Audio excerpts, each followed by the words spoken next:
Hey guys, how's it going? All right, guys. I just want to tell you the deal with my car. I got it fixed, got it done. It's working. I just want to tell you. Yesterday, I was at the laundromat doing laundry. Parked my car. Must have been there for maybe like an hour or something like that. Got back to my car, tried to start it, and my car wouldn't start.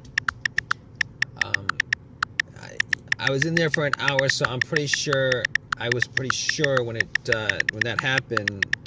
I was thinking maybe it could have been the battery, but I was pretty sure it wasn't the battery, since the battery was changed up.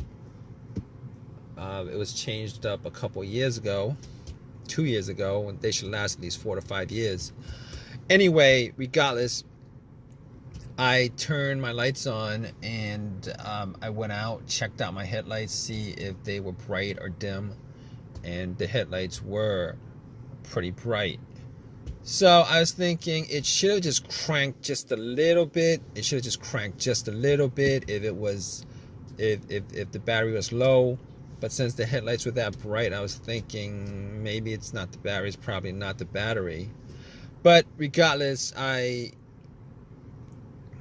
had this issue happen a couple of times during the last 2 months, and every time that it happened, I was able to get the car started.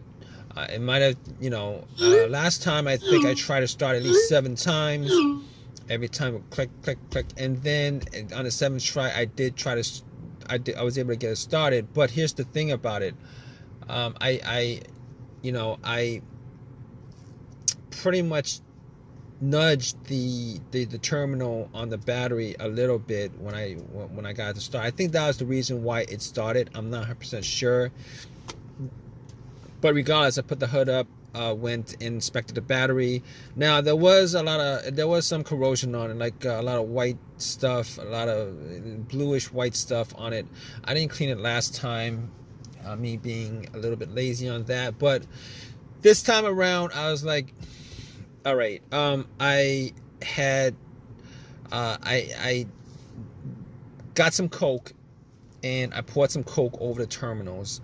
Got a rag, cleaned up the terminals as best I could, and after the Coke fizzed and oxidated the I guess oxidated is the word, oxidated the corrosion, popped it back on. It wasn't very loose. It was loose enough. It wasn't very loose. Popped it on. Came back to my car, tried to start it, and it did not work at all. It did not turn on. But the thing about it is everything else in the car worked. The radio worked. The dash lights were good. Blow motor was good. Everything was working normally. The remote for the doors, security, alarm, whatever, everything else worked.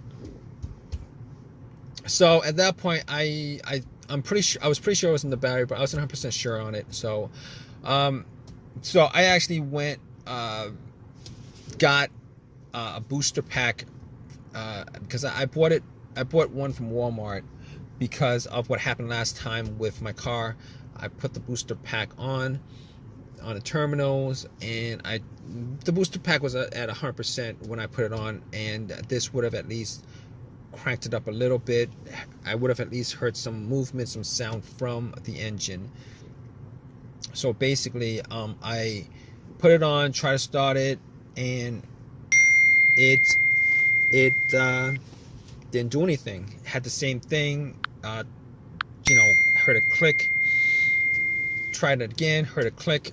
All right, so at that point I knew that it wasn't the battery. I knew that it wasn't the alternator, because if it was the alternator, it would have started. It would start up, and then once I took the power pack off, it would have just died off. So at that point I knew it wasn't the battery, it wasn't the alternator. So I was checking the negative cable on the battery, the ground wire that connects to the frame of the car, just to make sure that it was connected, secured, and tight, which it was. It was secure, it was connected, it was tight. And basically,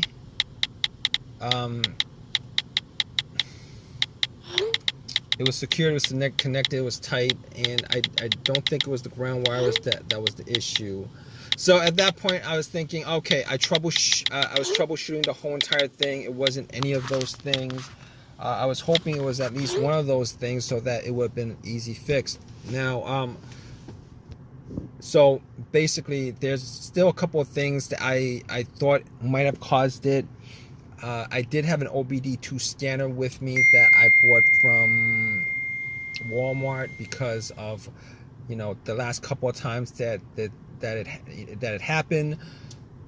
Here's the thing about OBD2 when it comes to no start issues. Those $19 OBD2 will not give you. There's no code that will generate for a no start issue. With that kind of situation. Popped it in just to make sure that there was connection to that the car's computer, PCM, ECM was working and connected to the car itself, and it was. It scanned it, came up with no codes, so I was satisfied that it wasn't the car's computer that was causing this no start issue. And after that, I pretty much thought, okay, not the car's computer, could eliminate that. I was thinking, okay, what else could it be? It could be a fuse or a relay. So basically with the relay, I was like, it could be the relay, but considering I try to start it at least 15, probably like 20 times, probably close to 20 times. Probably shouldn't have tried to start it that often.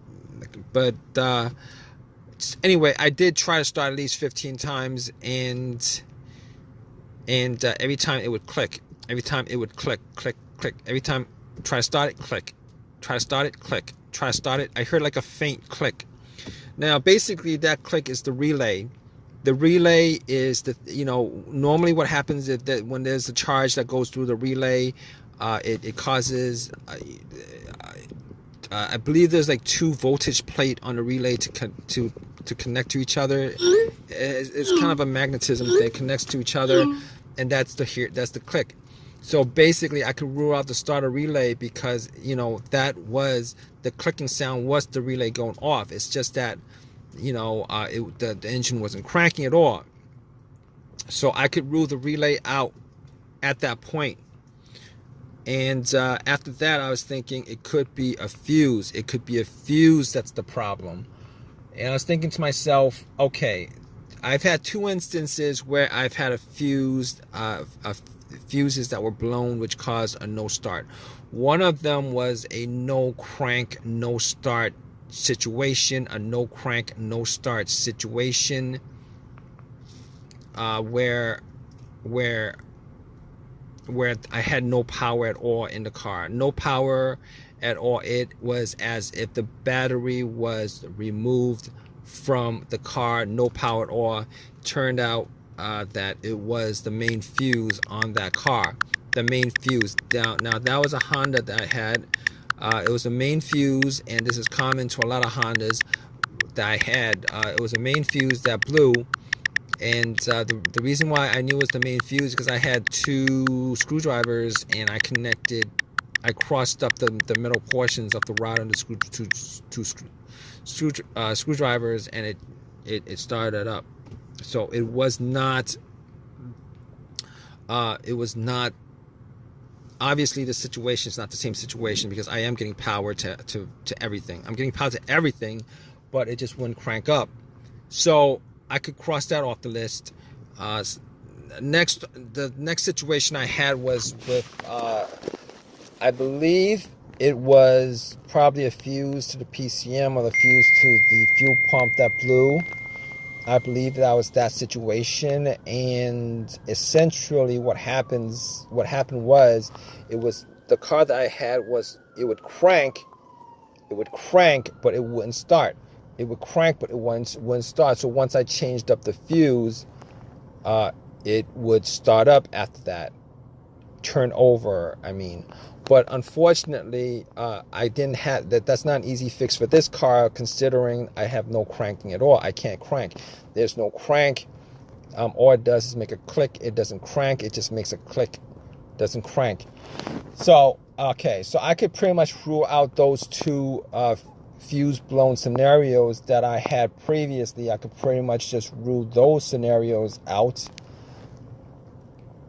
and I could just rule those scenarios out. So what I have left pretty much outside of the key fob, I'd consider it was maybe a key fob issue, but to be honest, I actually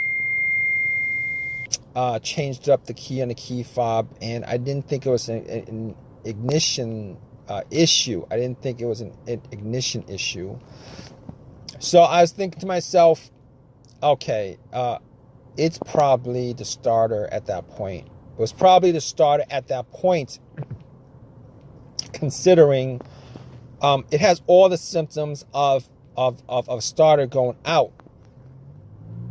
But here's the thing about that. I had the starter changed up like a year and a half ago, and I've only put up maybe like about 15,000 miles on the car. Probably around like 15,000 miles on the car. And basically, I was thinking to myself, what are the chances that it was the starter that's the problem? But regardless of that, there was no way I could test that out offhand. So I had to call AAA, had them tow the car, and tow the car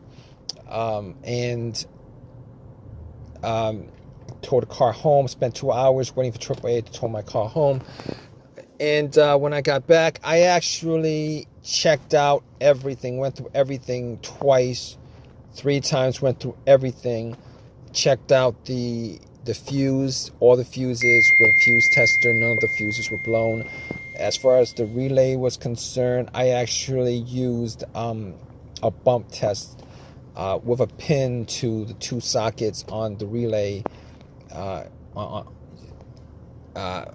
Took out the relay, pretty much used a pin, and then connected just to see if the starter would bump or crank or anything like that. And it didn't bump, it didn't crank, none of that stuff. So at that point, I was pretty sure that it was probably the relay. No, I was sure that it was probably the starter that was the problem. So basically what I did was I ended up taking everything apart. I ended up getting to the starter, and after I got to the starter, I actually connected a wire from the positive of the battery terminal straight to the solenoid, one of the terminals on the solenoid. And just to see whether I could bump it, I could not bump it. It did not start at all. So at that point, I was like 100% sure it was a starter. So I took the starter out, went to AutoZone, had them test it, and the starter did not work at all. Granted, it was a rebuilt starter. So cut to the chase. I got another. It was a lifetime warranty on the starter. So I spent $100. No, I didn't spend any money. I got the starter for free, popped it in to the car, and bam, it started right up. And I haven't had any issues ever since. My car is working. If you guys are going through this issue right now, just want to let you guys know, if you guys go through the whole troubleshooting steps that I've pretty much went through with the issue that I had with my car, there's probably a 90% chance that you guys will be able to figure out, what's causing your issue as far as your car issue or your car not starting. Now, here's the thing about it. I didn't, obviously, as far as the ignition is concerned, the key fob key was the most I ever did. But it actually, it was pretty much a good analysis, diagnosis of a no start issue. Try it out, guys. Hope this has helped you guys out. You guys have any comments at all on this, please leave a comment in the comment section. Please subscribe. Please give me a thumbs up. please leave a comment. I just said that. But anyway, regardless, hope this has helped you guys out. Take care.